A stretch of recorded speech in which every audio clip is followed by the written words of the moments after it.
दंडोत। श्री दत्तात्रेय कवच श्लोक नंबर 9। अनुसूया ग्रह जातम अनुसूया ग्रह जातम अनुसूया ग्रह जातम अनुसूया ग्रह जातम अनुसूया ग्रह जातम अनुसूया ग्रह जातम अत्रि मुनि समुद्भवम अत्रि मुनि समुद्भवम अत्रि मुनि समुद्भवम अत्रि मुनि समुद्भवम अनुसूया ग्रह जातम अनुसूया ग्रह जातम अत्रि मुनि समुद्भवम अत्रि मुनि वीरक्तम योगी बिर्गेयम वीरक्तम योगी बिर्गेयम वीरक्तम योगी बिर्गेयम वीरक्तम योगी बिर्गेयम वीरक्तम योगी बिर्गेयम वीरक्तम योगी बिर्गेयम। श्री दत्तात्रेय नमोस्तुते श्री दत्तात्रेय नमोस्तुते श्री दत्तात्रेय नमोस्तुते श्री दत्तात्रेय नमोस्तुते। अनुसूया ग्रह जातम, अनुसूया के घर में जन्म लेने वाले, पैदा होने वाले। अत्रि मुनि समुद्भवन, अब अनुसूया माता अकेली तो कर नहीं सकती, तो कहते हैं साथ में अत्रि मुनि के सम उद्भव से, अत्रि मुनि के सम से उद्भव हुए जो, अत्रि मुनि के पुत्र रूप में उत्पन्न हुए जो, पैदा हुए जो। पुत्र किसके? अत्रि मुनि के। माता कौन है? अनुसूया माता के घर में अत्रि मुनि पिता के पुत्र के रूप में जो उद्भव यानी उत्पन्न हुए, पैदा हुए। जैसे कनक पैदा होती है ना, उत्पन्न क्या है? गेहूं पैदा हुई, फसल पैदा हुई, उत्पन्न होता है। ऐसे भी वो शरीर जो धारण किया ईश्वर स्वरूप ने, अत्रि ऋषि पिता और अनुसूया माता। वीरक्तम योगी बिर्गेयम, वीरक्तम योगी बिर्गेयम। विरक्तम का मतलब क्या होता है? विरक्त का मतलब क्या होता है? वैराग्य। वैराग्य धारण किया हुआ है जिन्होंने। योगी बिर्गेयम यानी योगियों द्वारा जानने योग्य। महाराज का वैराग्य इस तरह का है कि वो कहीं स्टैंडिंग, एक जोली है, यहाँ पर ऐसे कपड़ा है, उसको 4 गांठें मारी हुई हैं, वो यहाँ बांधी हुई है। बस जैसे कपड़ा लिया, उसको एक इधर गांठ मारी, एक इधर गांठी, तो बन गया थैला सा, उसको यहाँ डाला, उसमें भिक्षा पात्र है, हाथ में कमंडल है, बस कहानी खत्म। उसको सिया भी नहीं किसी तरह से, ऐसे ही गांठ मार ली और विचरण कर रहे हैं सारी धरती के ऊपर। ऐसा वैराग्य है उनका, एक स्थान नहीं है उनका, किसी के साथ कोई वैर द्वेष नहीं है, सबके प्रति समभाव है। ऐसा वैराग्य, ना इस लोक की कोई इच्छा है, ना देवता लोक की कोई इच्छा है। योगियों द्वारा भी जानने योग्य, यानी जो महायोगी हैं वो भी श्री दत्तात्रेय महाराज को जानने की कोशिश करते हैं, जगत गुरु हैं। ये लाइन क्यों आई? योगी बिर्गेयम कहते हैं जो महायोगी, योगी पुरुष होते हैं, वो भी श्री दत्तात्रेय महाराज को जानने की कोशिश करते हैं। योगी जो होते हैं, अष्ट भैरवों के अंदर सबसे बड़ी जो धरती पे भक्ति करते हैं, उनमें योगी जो होते हैं हिमालयाज में, वो सबसे बड़े माने गए हैं, लेवल उनका। वो भी श्री दत्तात्रेय महाराज को जानने की कोशिश करते हैं। योगी शब्द का अर्थ अलग है, मुनि का अलग है, ऋषि का अलग है। 3 शब्द है। संत का शब्द अलग है, महंत का शब्द अलग है, अर्थ अलग है। सॉरी, ये जो अलग अलग शब्द बने हैं, इनके अर्थ अलग अलग हैं। मुनि जो होते हैं वो पढ़ने वालों को मुनि कहते हैं। मनन करते हैं जो, यानी जो लिखा हुआ है उसको पढ़ते हैं, उन्हें मुनि कहते हैं। मनन करना यानी याद करना, उन्हें मुनि कहते हैं। ऋषि जो है उन्हें कहते हैं जो कुछ लिखते हैं, जो कुछ क्रिएट करते हैं ग्रंथ, उन्हें ऋषि कहते हैं। पतंजलि ऋषि, गर्ग ऋषि, जितने भी ऋषि हुए, ऋषि एक उपनाम है, जैसे एक सरनेम है, एक उपाधि है कि ये व्यक्ति ऋषि है।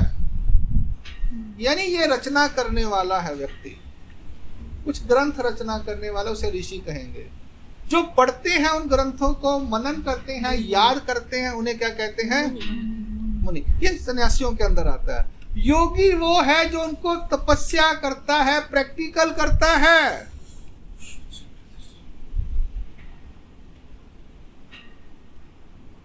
मनन कर लिया, पढ़ लिया, भाषण दे लिया, उसको मुनि बोलेंगे। जो उसको प्रैक्टिकली आचरण करेगा उसे उसके योगी बोलेंगे। जिसका उस ज्ञान से साक्षात्कार हुआ, अनुभव लिया, उसे योगी कहेंगे। बात समझ आ रही है? संत उसे कहेंगे जो बहुत ऊंचे लेवल पे पहुंच गया। महंत उसे कहेंगे जिसे एक आश्रम की व्यवस्था दे दी गई 4 लोग संभालने के लिए, एक गद्दी दे दी गई, पोस्ट दे दी गई कि ये इस जगह पर आप लोगों को संभालो, 25 लोगों 30 लोगों को आपने संभालना है, उसे महंत कहेंगे। पूजा होगी, पेंटिंग होगी, परिवार होगा, एक आश्रम होगा, मठ होगा, वहां जो बैठता है, ज्ञान बताता है, उसे महंत कहते हैं। संत होता है जो एक आश्रम नहीं, कई आश्रमों के ऊपर भी बैठकर, महंतों का महंत वो संत, तपस्या करता है, निर्लिप्त रहता है, सबको समान समझता है, वो संत होता है। उसमें शक्तियां होती हैं, अंग्रेजी में सेंट बोलते हैं। क्रिश्चियंस में ये है कि जिसको 2 चमत्कार घट जाए उसे सेंट कहा जाता है। वो डेथ के बाद उसे सेंट बोलते हैं। सेंट थॉमस, सेंट स्कूल नहीं, सेंट स्कूल होते हैं। ये मदर टेरेसा को सेंट की उपाधि दी गई, 2 चमत्कार हुए, मैंने पढ़ा था। यानी आप बीमार हुए, शरीर की प्रॉब्लम होगी, आपको उस लेडी ने, उस व्यक्ति ने हाथ लगाया तो आपकी बीमारी ठीक हो गई। ऐसे 2 अगर कंफर्म हो जाए उसको संत की उपाधि दी जाती है क्रिश्चियंस में। संत यानी जिनको मिलने से, जिनके दर्शन मात्र से एक सिद्धियां आ गई, ताकत आ गई, उसे संत की परिभाषा दी जाती है।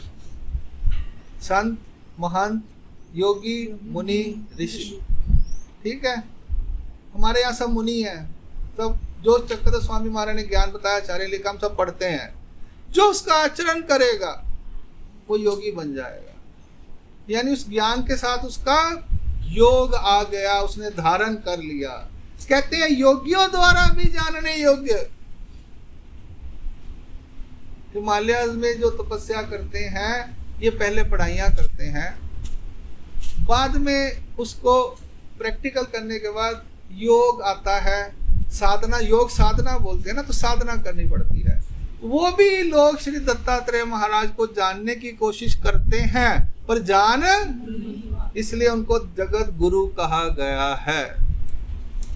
आप माहौर में जाओ, वहाँ पे अन्य धर्म के सन्यासी वहाँ रहते हैं, सारा कुछ माहौर में उनका है। वो दत्तात्रेय महाराज की भक्ति करते हैं, संतरी कपड़े वाले। तो यहाँ लिखा है योगी बिरगयम, यानी ये भृगु ऋषि ने लिखा है। ऋषि देखो नाम क्या है, भृगु ऋषि। उन्होंने कंपोजिशन की, इसलिए उनका नाम भृगु ऋषि है।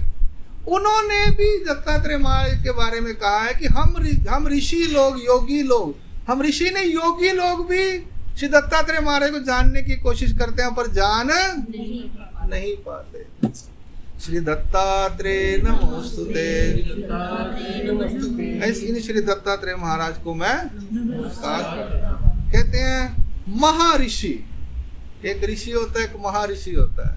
यानी ऋषियों में भी बड़ा ऋषि, ऋषियों में भी बड़ा ऋषि। अब 10 ऋषि बैठे हैं तो कहते हैं बड़ा कौन, उसे महर्षि कहेंगे। महर्षि अत्रि और सती अनुसुईया के घर अवतार लेने वाले, विरक्त और योगियों द्वारा जानने योग्य, विरक्त और योगियों द्वारा जानने योग्य भगवान को मैं नमस्कार करता हूँ। हे श्री दत्तात्रेय महाराज जी, आपको मेरा नमस्कार हो। श्री दत्तात्रेय नमोस्तुते। अनुसुया ग्रह जातम अत्रि मुनि समुद्भवम् विरक्तम योगी बिर्गेयम श्री दत्तात्रेय नमोस्तुते। ये 9 नंबर श्लोक का अर्थ यहाँ संपूर्ण होता है। दंडोत प्रणाम, दंडोत प्रणाम, दंडोत।